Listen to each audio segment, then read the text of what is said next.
In this tutorial, you'll learn to create animations using the mix feature and the timeline. I like to teach through storytelling whenever I can.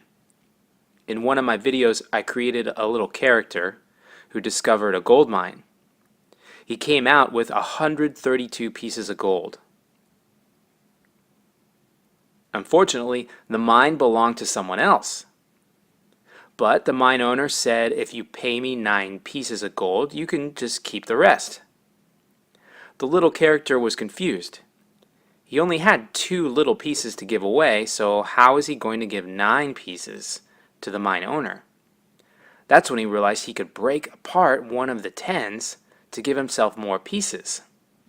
And in this way, I was able to teach kids about regrouping or borrowing in a fun way. Part of what made it fun was getting to smash the 10. In the video you saw, I created a simple animation to show the smash. In this video tutorial, I want to show you a more sophisticated way to animate.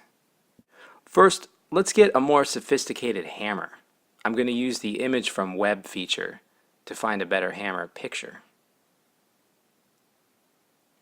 I drew the one by hand you saw in the little video. This one looks much better. I'm going to flip it to make it face the right way. Then I'll record myself swinging the hammer and hitting the stick.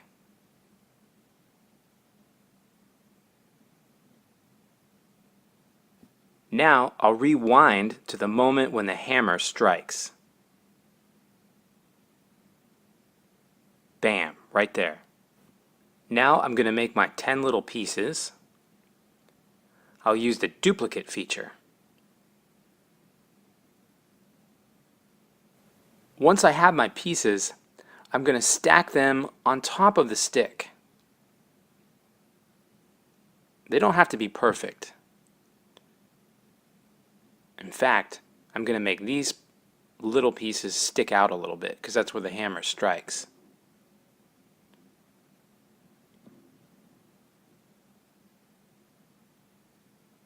And I might move them around a little bit to make them look like they're starting to fly out. There, that looks pretty good. That's frame 1 of my animation. Let's see how it looks. Bam, there's frame 1. Looks pretty good. Now, when the hammer moves, I know I'm in the next frame. There, right there. This is going to be frame 2. So in frame 2, I'm going to move the pieces a little bit. And when I've got them all in the right position, I'm going to turn the mixer on and record my next frame. Turning on the mixer. I'm also going to mute so I don't record over any of my talking.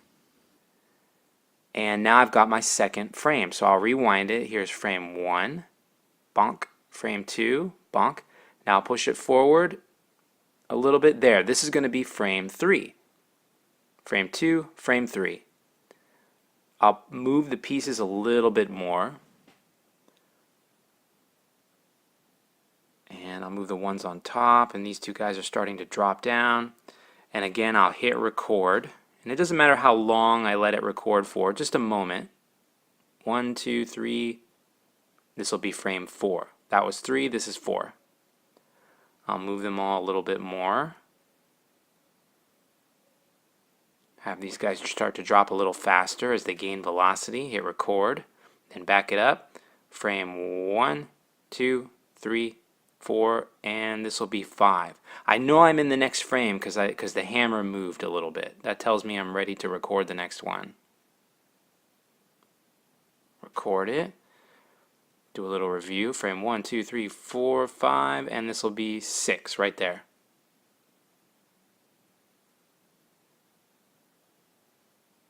Hit record again. I've locked in that next frame.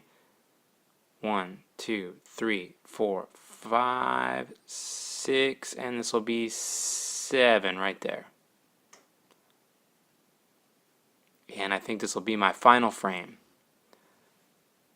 Okay, let's see how that plays. Nice, that looked pretty realistic. Well, except for the fact that the stick is still there, so I need to make the stick disappear. Here's an easy way to do it. I'm going to create an object and I'm going to group it to the stick. The reason for doing this will become clear in a minute. Right on this frame, right there, bam, that's where I want the stick to disappear. But I can't delete it because it's underneath these other objects. It's too hard to access. So by grouping it to an object, I'm able to move it out of the way and delete it. Now I just rewind and delete the object altogether. Then it doesn't show up in the video at all.